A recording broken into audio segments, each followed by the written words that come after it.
Buenas noches a todo el mundo. Estamos aquí en otro episodio de Merienda Cena con Ad Absurdum. Ad Absurdum, como siempre, lo forman Isaac Alcántara, No. David Omar Hola. y Juan Jesús, que soy yo. Y somos tres, y esto es todo. Merienda Fluzo, ya Y sabéis. has dicho merienda cena. He dicho Merienda Cena porque es que ya se oyen los tambores. Merienda Vale. Cena en su formato especial, alias Merienda Fluzo. Exacto. He dicho Merienda Cena porque ya suenan los tambores del final, ¿no? Y bueno, pues no lo hemos dicho oficialmente, pero la idea es continuar aquí en nuestro canal de Twitch, que por cierto ya pasa los 900 seguidores, que se dice pronto. 900 seguidores. Bueno, pues Merienda Fluzo... Un año. Un año, sí, un año cumplimos el 25 de este mes. ¿Sí? Increíble, ¿eh? Lo que nos ha traído la pandemia. Lo que nos ha traído la pandemia. Pues iba a decir yo, sí, como dice Isaac, Merienda Fluzo es la versión flucera de Merienda Cena. ¿Y qué pasa en la versión flucera? Que traemos a gente para hablar del programa, para hablar del condensador de flujo. Hoy toca un ilustre. No, Un ilustre ignorante además, porque ha estado en ilustre ignorante. Está reciente, está Bueno, recientemente. podemos preguntarle al respecto y así que nada más el programa nos gusta un poco. Le voy a pasar ya el enlace, ¿vale? Ese programa que hemos intentado plagiar aquí en merienda cena. No. Siempre se dice, cuando pasan estas cosas, se dice que son referentes. Son grandes, son tributo, un homenaje. Inspirado. Ya, ven, son unos maestros. Tienes que hablar muy bien de otras personas para que no parezca que es un plagio de... No está la frase esa, que seguro que será falsa, no lo sé. De Picasso, yo en realidad me dedico a robar o no sé qué. Era falsa, seguro. Sí. Seguro que es falsa. Y algo nos ha enseñado todo este trabajo nuestro de historiadores y de verificadores, es que todo es falso. Que cualquier frase célebre es falsa, siempre. Sí, siempre. Que lo de las frases célebres... Yo ya no me fío ni cuando es cierto, ni cuando está comprobado hasta el último... Ni cuando viene esa persona y te dice que la dije, Que la dije yo. Claro, porque en realidad la segunda parte del asunto no es que la frase sea cierta o no, sino el uso que se les da. Porque, en fin, ya llega a ser algo hasta rancio el uso de la frase esa. A ver. Nuestro querido amigo Miguel no ha visto la movida todavía. Mientras él va entrando, voy a compartir una reflexión que he hecho, porque sabéis que tenemos momentos muy inestables aquí en Murcia políticamente. Y llama la atención, ¿no? A la gente de fuera le llama la atención porque nos tienen como muy conservadores. Y cuando le dicen, no, el PSOE fue el que ganó las elecciones aquí en Murcia, se sorprenden. Y yo estaba pensando mientras exprimía un limón, por lo que sea. Estaba pensando en Murcia. Sabéis que es que me ha llamado la atención porque yo estaba exprimiendo un limón que he comprado. Eso sabéis que en Murcia no se puede. Yo espero poder morirme sin llegar a hacer eso. Pues he pensado, ¿y si los murcianos somos conservadores en lo político, pero socialistas en lo cítrico? Sí. Eso es totalmente cierto. Yo al nivel cítrico lo colectivizo todo, obviamente. Es verdad Claro, que la nosotros socialización... colectivizamos los cítricos. Quiero decir, además, ahora a finales del invierno, están llegando las últimas remesas de naranja. Entonces, si yo ahora mismo voy a casa de mis padres o de mis suegros o lo que sea, me traigo un saco de naranja. Y eso sale de la socialización de los medios y de los medios de producción y de la naranja. Hola, Miguel. Muy buenas, chicos. ¿Se me oye bien? Se te oye bien. ¿Estamos ya dentro? Estamos en el aire, que se dice. Muy bien, pues oye, encantado de saludaros otra vez, que hacía tiempo que no os veía. ¿Qué tal vais? Muy bien, Pues muy bien. La verdad que ha pasado ya unos meses. Pero estuvimos ahí una relación fugaz e intensa. A la par que intensa. Sí. Sí, fue una relación esporádica muy interesante. Estuvo muy bien, sí, señor. Mira cómo te has currado el fondo, ¿eh? ¿Has visto? Juan? ¿Has visto? Qué tío, qué profesional. Ya llevamos un año en esto, así que en realidad, claro. Que ya... Claro, es la primera vez que os veo, sí. Sí, a veces se desvanece un poco y verás que desaparece, se confunde. Que convierte en una cabeza flotante. Sí, la verdad que no es la Liga de la Justicia, los efectos especiales. No. La pospo falla un poco. Sí, bueno, si queréis lanzaros a la biografía de este gran señor. Hombre, la verdad es que requiere poca presentación porque yo creo que ya te conoce todo el mundo. Y los que no te conocían de antes te habrán conocido ahora porque te has convertido en ídolo de mucha gente, ahora lo comentaremos. Pero bueno, Miguel Iríbar, nacido en Huelva, pero criado en Sevilla, si no me equivoco, Sí, señor. aunque de familia vasca. O sea, tiene ahí una mezcla interesante, ¿eh? Sí, sí, sí. De hecho, es eso. Mi familia de madre es toda vasca. Realmente Iríbar es mi segundo apellido. Es mi madre la vasca, de Ondarro además. Y mi abuelo trabajaba en temas de barcos y cosas así. Lo destinaron a Huelva y de ahí se conocieron mis padres. Pero a mí me crió mi abuela vasca junto con mis padres ya cuando fuimos a Sevilla a vivir, siendo yo muy pequeño. Y en el fondo, no solamente el RH negativo, que lo tengo como el topicazo vasco, sino que también la educación al final me ha sido bastante a la vasca, más que a la trianera, aunque me haya criado en Triana. Sí, sí. El Bueno, argumento él de licenciado- apellido vasco muy, muy de antes. Sí, sí, así que nada. Eres licenciado en periodismo por la Universidad de Sevilla, Genial. empezaste en temas de radio, hiciste un máster en producción audiovisual en la Universidad Complutense y fuiste becario de producción en Paramount Comedy. Eso es. Que además tiene mérito porque en esa época ser de Sevilla y entrar en Paramount Comedy, o sea, más bien entrar en Paramount Comedy sin ser de Albacete, tiene mérito, ¿eh? Totalmente, estaba complicada la cosa, ¿eh? Sí, sí. La verdad es que sí, además fue justo cuando yo entraba, que entraban pues prácticamente todos los chanantes, creo que acababan de llegar hacía muy poco, estaba Ernesto Sevilla, estaba Joaquín Reyes, pero ya digo, empezando, o sea, haciendo como algún tipo de promos y algunos vídeos bueno, como un poco mostrándose ellos. Y a partir de ahí empezó la hora chanante, pero justo yo entré en 2001, que ya ha llovido, hace 20 años ya, y ahí coincidí con todos, sí señor. Raúl Cimas, Carlos Ares, todo estaba por ahí. Y ahí empezaste haciendo reacción, haciendo guión en programas como Noche sin Tregua, ¿no? Eso y luego fue ya exactamente. te pasaste ya a los monólogos y ahora ya pues, estás en la Chocita del Loro, en Cambiando de Tercio, en La Paletada. Y estás ahora mismo también en Tarde lo que tarde de Radio Nacional de España. Efectivamente, haciendo todo lo que uno puede, sí señor. No sé si quieres hacer promoción de algo en concreto o... Bueno, la verdad es que ahora mismo lo que tengo son las actuaciones de La Chocita del Loro. Si esto se está emitiendo en riguroso directo, pues bueno, el domingo, bueno, el viernes tengo en el Golfo Comedy, que es el bar que he montado, tengo actuación yo solo. El domingo estoy en La Chocita del Loro también, en Gran Vía. Y poco más. La verdad es que tampoco hay que hacer mucha más promo de nada. Yo creo que al que le interesan los monólogos más o menos ya está ubicado y ya sabe dónde hay cosas. Pero gracias por darme esta ventana para promocionar. Nunca mejor dicho, darme esta ventana. Sí. Sí. Pues Bueno, pues nada, antes de lanzarnos a la entrevista como tal, a compartir este ratillo, yo quería interactuar directamente con los seguidores que tenemos ahí en el chat que están interactuando. Sí. Y hacer un pequeño crossover, un homenaje a este podcast que comenta David que tiene con tu compañero Nacho García, el de La Paletada. Sí. Entonces vamos a dejar una idea ahí en el público para que la gente vaya comentando, vosotros, David y Juan, que también quedaos con la copla, y al final pues comentáis. Que es, bueno, al fin y al cabo esto también es La Paletada de hacer un Twitch, ¿no? Vamos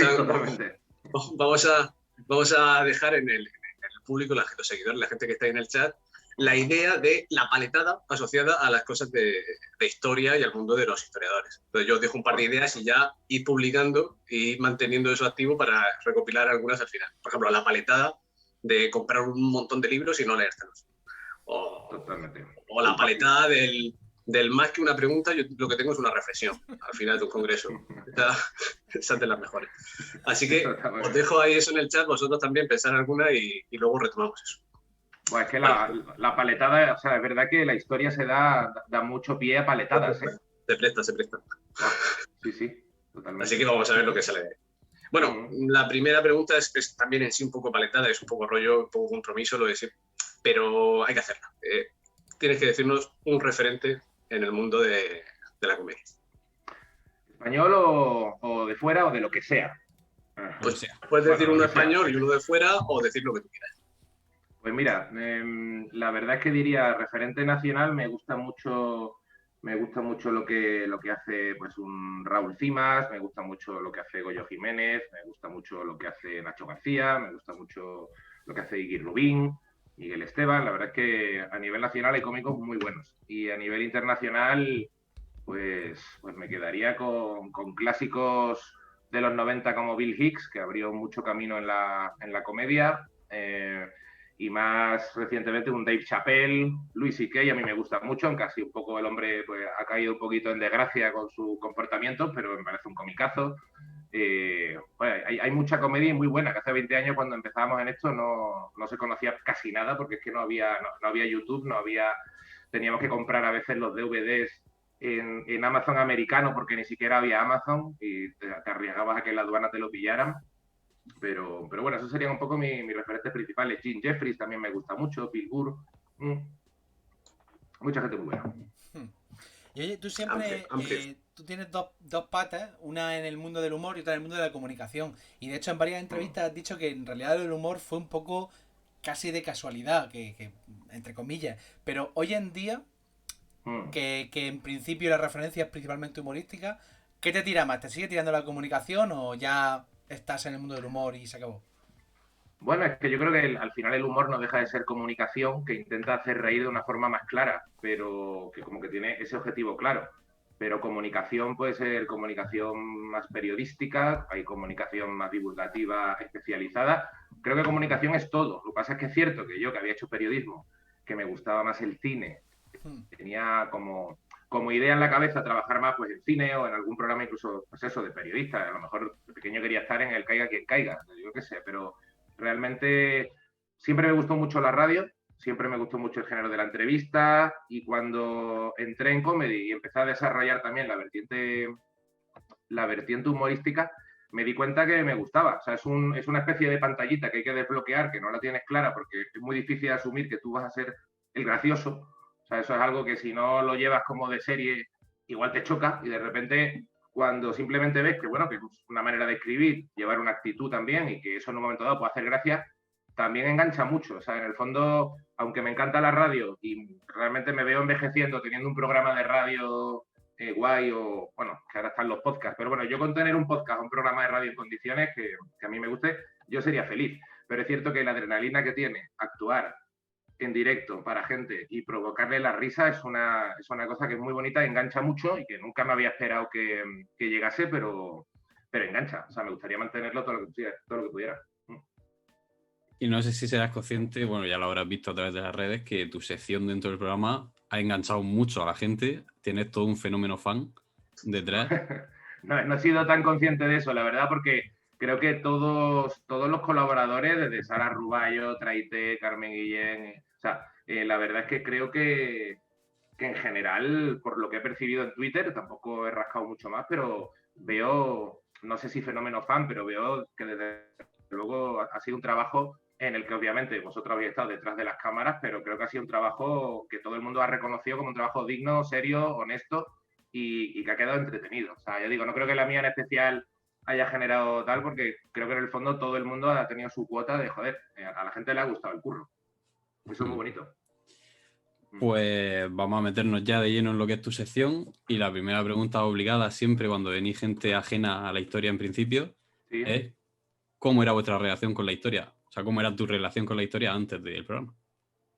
Pues la verdad es que de puro lector de artículos, de ensayos, o sea, de haber estudiado historia, lógicamente, en el instituto y en periodismo, pero muy, muy de persona curiosa, o sea, que me gusta investigar de todo, pero en el fondo, me escuchaba a lo mejor mis podcasts, mi contrahistoria, mis cosas, ¿sabes? Como que he tenido interés, pero nunca me había parecido, o sea, nunca me había especializado en la historia en concreto. De hecho, me ha ayudado mucho este programa para generarme muchas más preguntas, para darme todavía más cuenta de lo poco que sé y de lo poco que sabe, de hecho, mucha gente, que sí, que en el fondo te das cuenta que la historia es pues, algo tan complejo y tan extenso y tan difícil de simplificar que es muy bonito. Y una cosa sí es cierta es que a mí precisamente alguien que me cambió la vida fue a los 14 años mi profesora de historia, María Dolores Arbolí, en Sevilla, que en el instituto, cuando yo llegué con 14 años, yo soy de la generación de EGB, Y llegué y de repente me di cuenta, porque era una profesora que intentaba hacernos pensar, ¿no? En establecernos relaciones, que pensáramos un poco cómo unos procesos llevaban a otros, y nunca había visto la historia así, siempre la había visto simplemente como empollar lo que te dijeran, una lista X, memorizar un poco, sacar la buena nota, que ahora empollón en realidad es pequeño, y para adelante. Y esta profesora me hizo darme cuenta de que la realidad era mucho más compleja y de hecho me animó mucho a hacerme periodista porque me gustaba entender la realidad de una forma más compleja de lo que hasta entonces la había estado comprendiendo. O sea que en el fondo, curiosamente una profesora de historia me cambió la vida mental y me hizo dedicarme al periodismo y luego curiosamente, pues casi 30 años después, de pronto he colaborado en un programa de historia. Me gustaría devolverle, darle las gracias desde aquí si en algún momento dado lo ve a esa mujer. De cierta forma, el programa también ha contribuido a cambiar esa visión que tiene, ha contribuido a cambiar esa visión que tienes de la historia. No sé si a lo mejor pues la valoras más o te has llegado a interesar por algún tema en concreto.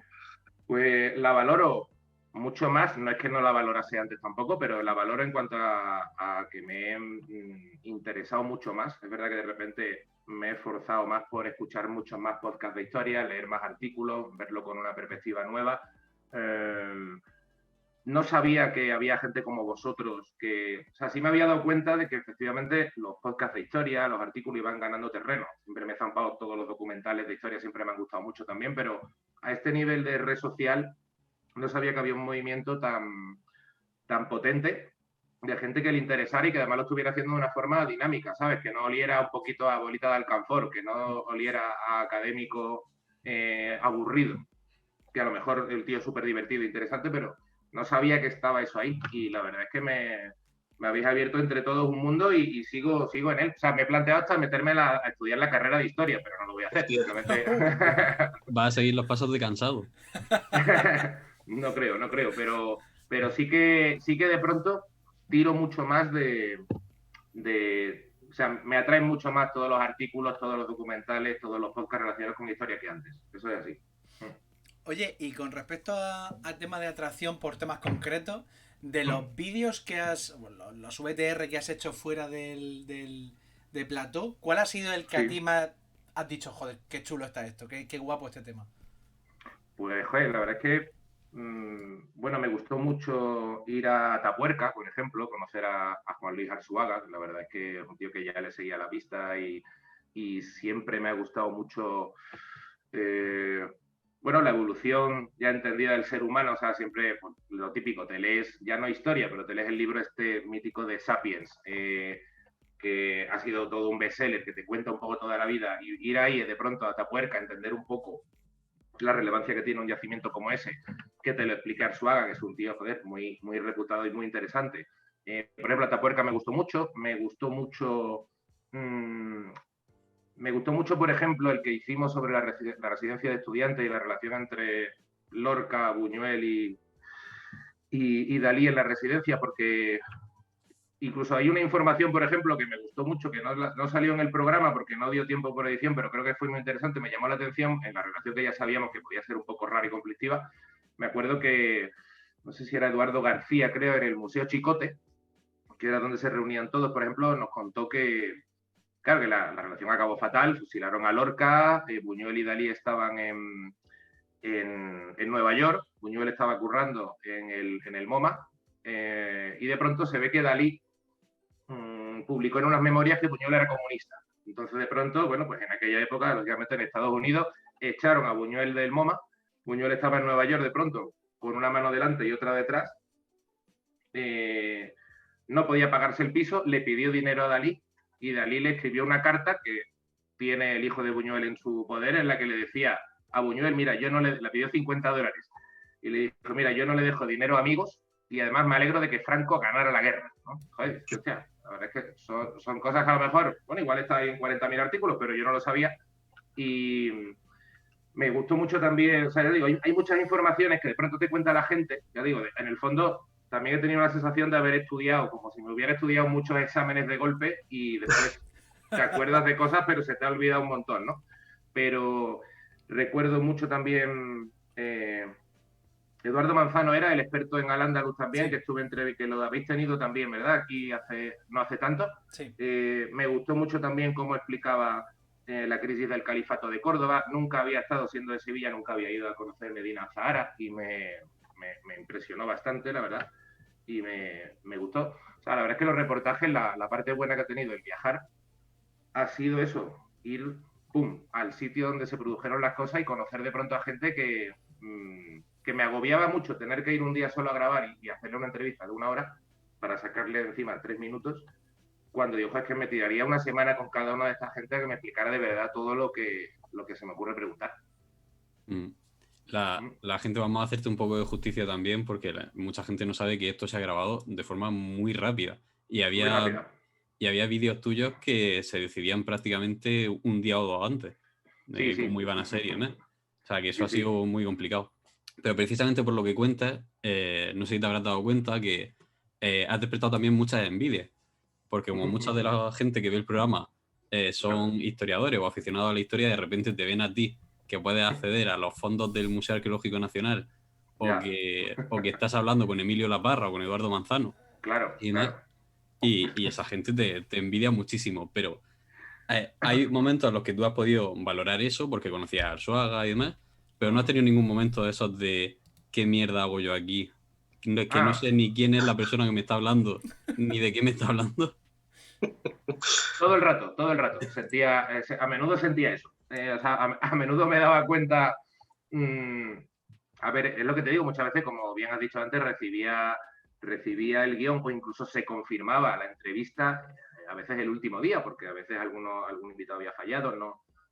Casi siempre eran las primeras opciones, porque es verdad que al venir de un programa de historia de la 2 en prime time, es verdad que hemos tenido acceso a bastante gente potente, ¿no? Pero normalmente cuando ya tenía un poco el guión y veía a quién me iba a entrevistar, simplemente lo googleaba y me enteraba. Entonces de repente, pues efectivamente, un Emilio Laparra, de pronto me dice, hostia, esta gente no son gente experta, ratones de biblioteca, son gente que han tenido libros de mucho éxito sobre temas muy importantes, entonces lo contextualiza ya, tampoco, lógicamente iba sabiendo más o menos a quién me enfrentaba, pero claro, no lo voy a valorar nunca como si fuera un tío que llevo leyéndome un libro sobre Fernando VII desde hace 4 años y estoy flipando por conocerlo. Pues no me pasó eso. Entiendo que se tenga envidia, pero pues no lo sé. La verdad es que lo entiendo. Hombre, cuando nosotros vimos el corsé, dijimos, madre mía, ese corsé, está delante de ese corsé.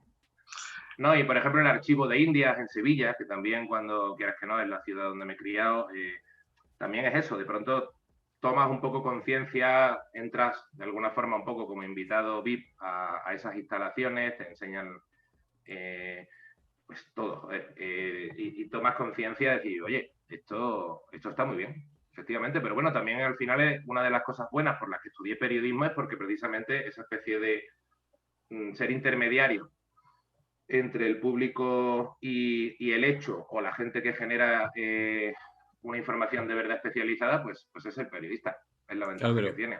Dentro de esos vídeos no solo has hablado con especialistas y demás, sino que a lo mejor te has pensado eso de qué mierda voy aquí cuando se han dado situaciones como, por ejemplo, encontrarte con una señora cantándote un cuplé, mirándote a los ojos.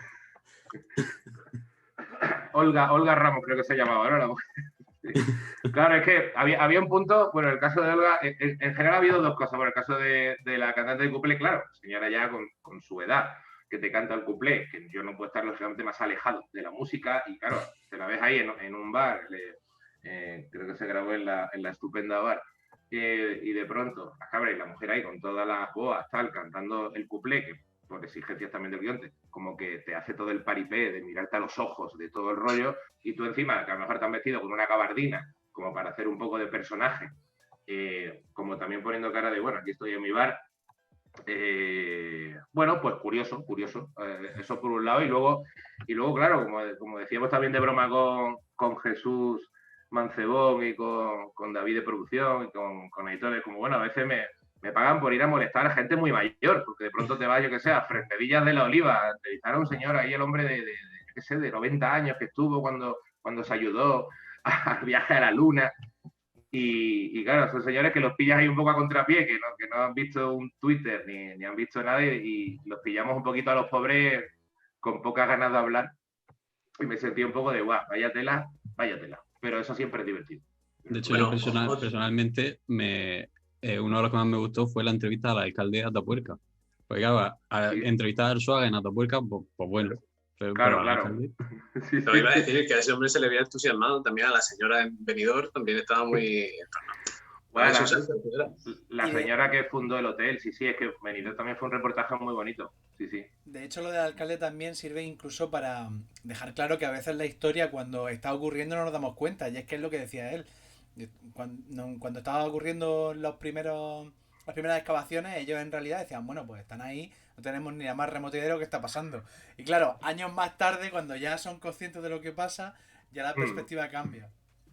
Claro, ya está todo el mundo orgullosísimo. Claro. De todo. Sí, es como los de la Luna, ¿no? De la estación Apolo, que a lo mejor la gente era como, oye, que están buscando gente que sepa un poco de inglés, o gente simplemente que sean fontaneros, o gente que sepa hacer puertas, porque es que estamos aquí construyendo una historia. Me imagino la explosión de cabeza que puede ser para aquella gente, desde los años 60 y tantos, pues encontrarse con eso. O bueno, hasta puerca, claro, son locuras, pero bueno, sí, eso es acojonante. Es verdad que cómo te cuenta la gente las cosas, que lo vivió, como tú dices, aquí empezó a llegar gente, aquí había al lado de las vías del tren, no sé cuánto, y te ve esa peña que además, que en aquel contexto, porque hoy en día yo creo que la arqueología está más o menos asumida, pero en aquel momento yo creo que arqueología para la gente sería como mucho, no sé, irte a una pirámide, robar una tumba egipcia, pero que no debía estar nada avanzado. Y Miguel, tu sección ha tenido, digamos, un formato muy concreto, muy particular, que quizás no es al que más acostumbrado pudieras estar.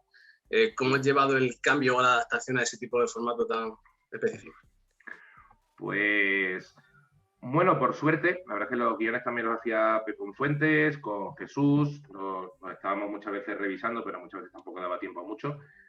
Fue lo más complicado un poco pillar el tono, porque esa mezcla entre intentar ser entretenido, pero desde luego lo que me gustó fue que nunca se quiso desde el principio, tanto en la parte de plató como en la de vídeos, intentar ser divertido, pero no payaso, ¿no? O sea, meterle un toque un poco cómico, un poco que se notara que había un desenfado, pero que no fuera tener que ser el gracioso. O sea, es verdad que no... Eso me gustó. O sea, he preferido pasarme de serio a pasarme de tontorrón, porque, coño, los temas eran interesantes y se pueden hacer bromas y un par de chistes, pero me gustó mucho que por lo menos no me buscaran un papel payaso. O sea, es verdad que a veces te hacían hacer un poco un par de tonterías, ponerte un sombrero, una gabardina, hacer un poquito del detective, cualquier cosa, pero creo que una cosa guay es que el tono se ha mantenido medio bien. O sea, nunca me he sentido ni haciendo el ridículo, ni tampoco me he sentido siendo totalmente divulgativo y serio, que también, o sea, me gustaba, coño, que se notara que de alguna forma también eres un poco un entretenedor, ¿no? En la entrevista que te hicieron en el sentido de la birra, dijiste que tu sección estaba muy, muy guionizada y es lógico por el formato que tiene y tal, pero ¿tú te has sentido en algún momento como muy encorsetado? Encorsetado, había veces simplemente que cuando, por ejemplo, tenía que estar, sobre todo en los parlamentos, a cámara, porque luego, bueno, vosotros habéis estado en los ensayos conmigo cuando estábamos pasando el texto en lo que es la parte de plató. Es cierto que en la parte de plató he sido mucho más libre a la hora incluso de recortar, de meter un par de chistes. Ahí por ejemplo, la mayoría de los chistes, de los remates que han entrado, más o menos los temas estaban dados, pero el chiste lo daba yo. En la parte de plató, de vídeo, perdón, que llegaba el guión la noche antes y tenías como parlamentos a cámara o concretamente pues, las preguntas X al invitado tal. Ahí sí me he sentido un poco encorsetado. Sí, o sea, más bien, sí, como que vas a tiro hecho. O sea, como que en el fondo había veces que los parlamentos a cámara me resultaban a lo mejor un poco largos, a veces, oye, vamos a cortar esto un poco porque esto está incidiendo en la misma idea. También tenías un margen relativo, porque tampoco puedes, siendo tan preciso todo y cada información tan relevante para el reportaje en sí, pues tampoco te puedes arriesgar mucho, ni tomarte de una forma frívola nada. O sea, un poquito encorsetado, sí, como siempre que haces algo que tiene un guión. Pero bueno, ya digo, encorsetado sí, pero no tampoco en un mal sentido. O sea, en el fondo me ha parecido también como muy compatible, ya lo que he dicho antes, un poco el tono, lo que se estaba diciendo me parecía como muy compatible con mi forma de ser y con mi manera un poco también de entender la realidad. Y tú que has hecho humor en ambientes tan distintos y ahora lo haces en televisión española o en radio y televisión española, ¿te tienes que censurar mucho a la hora de hacer determinadas bromas? Bueno, realmente eres... ¿cómo decirlo? A ver, por ejemplo, si estoy en un... Me puede pasar también ahora que estoy en Tarde lo que tarde, Radio Nacional, a las 5 de la tarde. Pues, lógicamente, cuando comentas una noticia, pues la comentas desde una perspectiva bastante blanca. A mí me gusta el humor también cañero y el humor un poco más roast, entre comillas, un poco más heavy, pero es algo que entiendo que tiene su lugar también y su momento. Entonces, una cosa es que yo disfrute de eso, pero en el fondo también me he disfrutado mucho de, bueno, pues de tener un registro un poco más para todos los públicos, un poco más relajado. O sea, es como si me gustase hacer CrossFit, pero también me gustase hacer boxeo por las tardes, ¿sabes? Como, bueno, aquí me van a llover hostias, aquí no, aquí solamente va a ser hacer ejercicio, pero la cuestión es que te gusta hacer deporte. Entonces, cuando haces CrossFit no puedes dar hostias. Bueno, no es una putada, estás haciendo CrossFit, pues un poco lo mismo. Y una cosa, sobre cuestiones técnicas. Curiosamente, en un año en el que casi todo el mundo se ha tirado la mayor parte del tiempo en su casa, dentro de su casa, tú te has dedicado no solo a trabajar en la calle, sino a atravesar, en algunos casos, España. Y comentamos con Jesús la anécdota de que tuvo que poner no me sale la palabra ahora. La persona que lleva la cámara es el cámara, correcto, es lo mismo. El cámara está bien. Es una metonimia perfecta. Correcto. El cámara, se puede decir el cámara. El cámara a veces incluso tuvieron que ponerlo una vez encima de una silla por cuestiones de que tenían que hacerlo en ese momento así. ¿Qué otras movidas habéis tenido por tener que rodar en pandemia? Bueno, estaba el tema de rodar en interiores, que estaba muy limitado. Me acuerdo que muchas veces directamente te lo prohibían. Una limitación, por ejemplo, muy grande fue no poder entrar en la mezquita de Córdoba, que tuvimos que grabar en uno de los lados la entrevista con Manzano, y habría sido bonito tanto tener planos del interior como de pronto hacer, como yo digo, los paseos que me hacían dar de repente por todas partes, para que luego acompañara la voz de Nos. No poder entrar en la mezquita fue una putada. O, por ejemplo, cuando estábamos grabando el vídeo sobre Goya, sobre la locura, el momento en el que había la transición hacia las pinturas negras, y entrevisté a Natalia Núñez también, que también participó. Y eso, le hacíamos la entrevista, estaba lloviendo a mares y no podíamos grabar dentro de... No me acuerdo cómo se llama. No me acuerdo cómo se llama. No pudimos grabar en el interior, tuvimos que grabar en la estatua de enfrente, caía un chaparrón de la hostia. Entonces ahí, gestionarte con la lluvia, los paraguas, el no sé cuánto, las distancias de seguridad cuando entrevistabas también a gente mayor. Al final, estás presente. Cuando fuimos también, por ejemplo, a entrevistar al presidente del Ateneo de Madrid, un señor ya pues de sus 80 y tantos años, dice, la idea era siempre mantener distancia, pero había un punto de decir, a ver si de pronto a este señor le va a entrar un chungo, ¿sabes? Me voy a cargar a este hombre, ¿sabes? Pero luego es verdad que también nos hacían test todas las semanas, o sea, estábamos bastante controlados todos, ¿no? Pero se ha notado, pero bueno, al final tampoco ha sido tan grave. Se ha hecho bien. Y después de acercarte al Escorial, ¿qué dirías que es peor? ¿Una persona que se pone la mascarilla por debajo de la nariz o Fernando VII? Hostia, Fernando VII, que fue muy cabrón, ¿eh? Yo no sabía que había sido tan cabrón, macho. O sea, es que creo que Fernando VII gana a todo el mundo. O sea, es como... qué tío más chungo. Sí, sí. La Parra además no se callaba, ¿eh? Era como... Era un hipócrita, era un no sé cuánto. Era un asqueroso. El tío... Despachó a gusto. se despachó a gusto, sí, sí, y lo que no salió en el reportaje. El tío lo tenía súper claro. Sí, sí. Qué tío más chungo. Y más falso y más Judas. Sí, sí. Tremendo. Y de historia, así en general, ¿qué has aprendido o qué se te ha quedado que hayas hecho durante los rodajes que te haya llamado mucho la atención? Bueno, me ha llamado la atención sobre todo acercarme a... Me ha llamado la atención que cuando tú le preguntas a un Eduardo Manzano qué pasó con el califato, te mira como diciendo, a ver, tronco, ¿en serio me estás preguntando una pregunta así? ¿Sabes? Como o sea, ¿qué coño quieres que te diga? ¿Sabes? Si a lo mejor he dedicado 15 putos años de mi vida a leerme 40.000 cosas, ¿qué pasó cuándo? Si es que te lo puedo dividir por meses y pasaron una puta movida que en realidad te folla la cabeza si te la cuento. ¿Sabes? Pues con todo tenía un poco esa sensación. Lo mismo con Fernando VII, lo mismo el reportaje de mañana que va a salir, que yo creo que igual se puede avanzar, que bueno, va un poco sobre la transición entre los Austrias y los Borbones.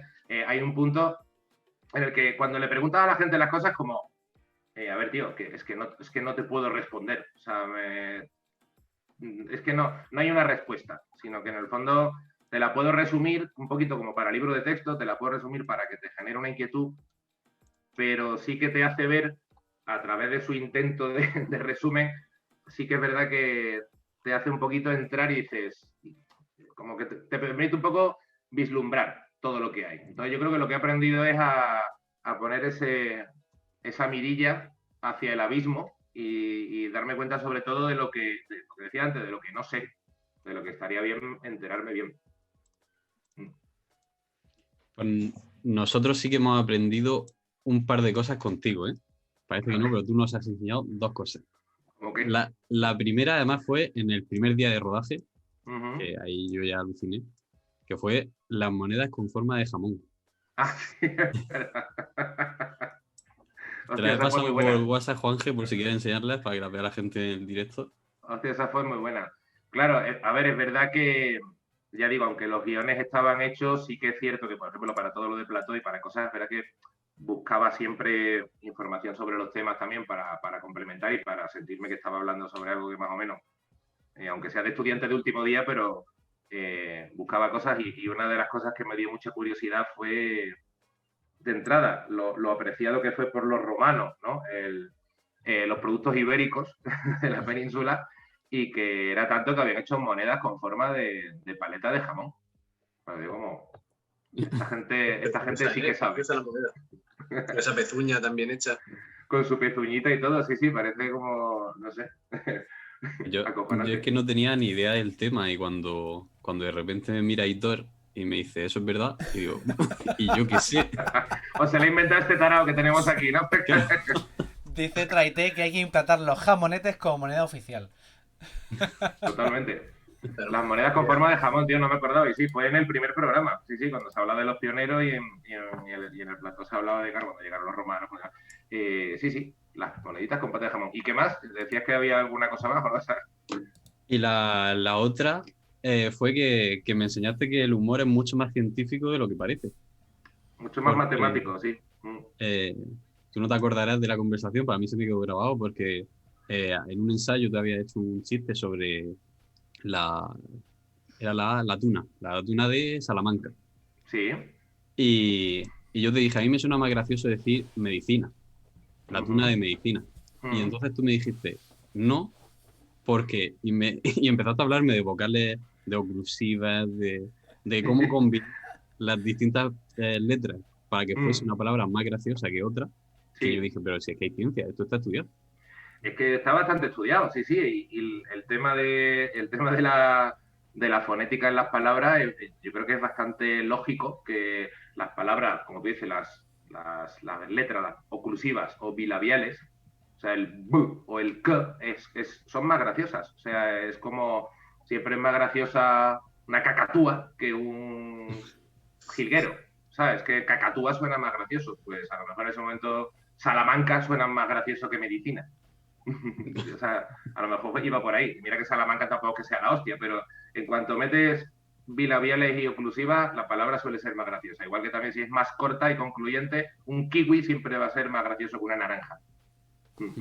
Y Miguel, todo eso es adquirido por el propio desempeño de humorista a lo largo de los años, o es fruto de estudiar teorías sobre el humor. Que a nosotros nos intriga un poco eso, porque estamos aquí haciendo tonterías y de vez en cuando pues soltamos algún chiste, hacemos alguna receta y digo, coño, ¿esto te formas para el humor o vas aprendiendo de qué manera? No sé. Claro, hay bastantes libros sobre humor y sobre stand-up comedy en concreto que te ayudan a formular mucho el chiste, la frase, te ayudan Hace poco, de hecho, me llamaron para dar una clase en un máster de guión de MediaPro, que es uno de los másteres de guión más tochos de España, y me llamaron para que diera un par de horas de cómo escribir comedia, porque al final, claro, aparte de que hay muchos manuales, efectivamente, luego la experiencia te ayuda mucho a saber si una frase o una construcción respeta un ritmo, o sea, respeta una mínima estructura de chiste que no se vea venir, si respeta el darte una sorpresa en el momento adecuado, que no te la reviente y que las palabras clave que te van a generar la sorpresa aparezcan cuando tienen que aparecer. O sea, esto lo hablaba mucho con Sara Ruballo, de hecho, que ella decía que ella es muy espontánea, es una tía que es como, ostras, dices que no me sale decir la misma cosa 2 veces o del ensayo al otro, y pues igual es tal. Y digo, a ver, es que la espontaneidad es verdad que de hecho es una cosa que si la consigues y funciona, ya es un grado, que es que de hecho a veces es mucho más difícil que saber escribir un buen chiste, es ser espontáneo. Pero digo, aparte de eso, es cierto que un chiste, si ya lo has hecho de puta madre, igual la segunda vez te lo cargas por no hacerlo igual, porque a lo mejor has dado creo que siempre hay una mejor manera de contar un chiste, digamos. Y se aprende intuitivamente, pero también se estudia, claro, hay muchos manuales y se aprende viendo a gente que lo hace bien. Sí, hay mucha ciencia, como dice David. Sí. En cualquier caso, dio igual porque ese chiste, no sé si te diste cuenta que lo cortaron. Pues sí, bueno, han cortado un montón de cosas, pero es normal, es que ves el programa que va como un tiro y dices, ¡buah! Es que esto es totalmente inabarcable. O sea, se grabaron muchas cosas, fueron muchos minutos, tanto de vídeos como de intervenciones en el plató, y yo creo que han hecho un trabajo de la hostia, pero es inevitable que se queden muchas cosas fuera, claro. Es la vida. Y no sé si tienes alguna anécdota que quieras dejar aquí para el recuerdo de lo que ha sido tu paso por el programa. Bueno, la verdad es que el recuerdo sobre todo ha sido pues conoceros a todos, ver una gente que es como meterte también en un universo que no conocía. O sea, lo que más me ha gustado ha sido el reírme cuando compartíamos en esa especie de bungalow comedor en el que comíamos, de conocer eso, pues a vosotros, a Sara Ruballo, bueno, a todos los del programa, el propio Gómez Jurado, que es un tío también que es muy personaje, o sea, es un tío muy, muy particular, que también me ha molado mucho conocerlo, estar con Cansado, o sea, creo que, pues eso, he disfrutado mucho de conocer de pronto a un segmento de la gente de la historia que la verdad, tenéis más gracia muchas veces que muchos de los cómicos con los que me acabo juntando. ¿Para qué os voy a callar? Mira, nos preguntan en el chat que si hay tomas falsas. Y yo hay una que me gustaría que si alguna vez se recopilan tomas falsas, que apareciese, que fue el momento en el que entraste y le recitaste un poema homoerótico a Juan, que tuviste que repetirlo varias veces porque te daba la risa. Es verdad. Bueno, es que hay muchos, ¿eh? Es verdad que hay veces, y en las grabaciones de vídeo hay muchos momentos absurdos, como que estamos hablando antes, de pronto estás ahí con todo montado, que es muy gracioso. De hecho, mira, con Natalia, con la que hicimos lo de Goya, estaba lloviendo tanto que hubo un momento en el que, dentro de todo, la chiquilla también era la primera vez que había salido así en televisión en algo, y de pronto estaba como ella, súper recta, de algo para Televisión Española, y lo típico que íbamos a hacer unos planos como recursos, y de pronto dije, bueno, pues ha quedado un día cojonudo para hacer una entrevista, no sé, dije una tontería, y se empezó a deshuevar, y ya me empecé a reír yo también, y hubo una risa contagiosa, estúpida, que de pronto con toda la lluvia era como, Dios, dejad de reíros, que es que tenemos que grabar ya, que es que las cámaras se están mojando, que hay mal rollo. Y se creó tan mal rollo que era ya, repetíamos la toma, me acercaba y era como, bueno, ¿qué tal? Y ella, ¡buah! Se deshueva. O sea, y al final acabamos empapados, tío. Y esas tomas falsas, por ejemplo, del deshuevo de tener, igual perdimos 6-7 minutos hasta poder parar. Se pasa muy bien, la verdad. Y con Gómez Jurado, eso de vez en cuando. Claro, es que además él, como tampoco le gustaba saber el guión por anticipado, o sea, muchas veces era como, no, quiero sorprenderme, claro, de pronto se sorprendía más de la cuenta. O de pronto le pillaba la cosa un poco tal. Sí, sí. ¿Y que hay ganas de hacer más? Hombre, ojalá, ¿no? Yo no sé cómo van las negociaciones, pero yo creo que el programa, desde luego, ha ido bastante bien de audiencia, ¿no? No sé si es vuestra impresión, yo creo que el programa se puede considerar un éxito. Teniendo en cuenta además que es un programa en las dos y tal, creo que el programa está muy bien. Yo creo que ha ido bien de audiencia. Ojalá renueve y ojalá esté yo entre los colaboradores. Vamos, la verdad es que larga vida a Condensador de Flujo. Sí, sí. Pues con eso no, creo sé, que Dime. no sé vosotros también tendréis ganas, ¿no? De que se repita la cosa. Hombre, A claro. ver, Claro. ¿qué vamos a decir? También queremos unas vacaciones, ¿eh? Bien, ¿no? Tampoco vendría mal, ¿no? No, además como hay descanso hasta... Si hay segunda, habrá un poco de descanso desde este jueves Sí. que termina todo hasta que haya un poco de lío, habrá un tiempo de descanso. Pero claro que tenemos muchas ganas. O sea, no sabemos nada todavía, ni sabemos si se va a saber pronto, pero desde luego estaría muy guay. Vamos a ver. Pues nada, nada, vamos a liberarlo porque sabemos que te tienes que ir, que Sí, tienes un compromiso. voy con tiempo, pero sí queda ahora para pegarme una cenita. Y aprovechando un poco las posibilidades que tenemos ya de cenitas con los toques de queda, pero bueno, que se quede así. Pero oye, un placer veros de nuevo, chicos. Espero que coincidamos. Tenemos pendiente y esto hay que moverlo entre todos. Y vosotros que sois tres tenéis más fuerza que yo, que solo soy uno. Hay que tomarnos unas cañas con todo el equipo pronto. Organizar dentro de las medidas que sean, pero organizar algún tipo de encuentro para, aunque sea por partes, pero tenemos que echar esas cañas entre todos. eso estaría Sí, muy sí, bueno. magnífico. Aunque sea por fascículos, sí. Como mínimo, la próxima vez que tengas actuación en Murcia, avisa y nos vemos. Ojalá. Venga.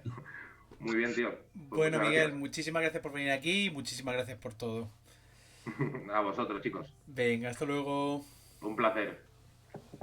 Y nada, de cara a los espectadores, pues lo de siempre, mañana. Bueno, lo de siempre no, porque en vez de decir jueves, bueno, mañana. ¿Qué pasa mañana, David?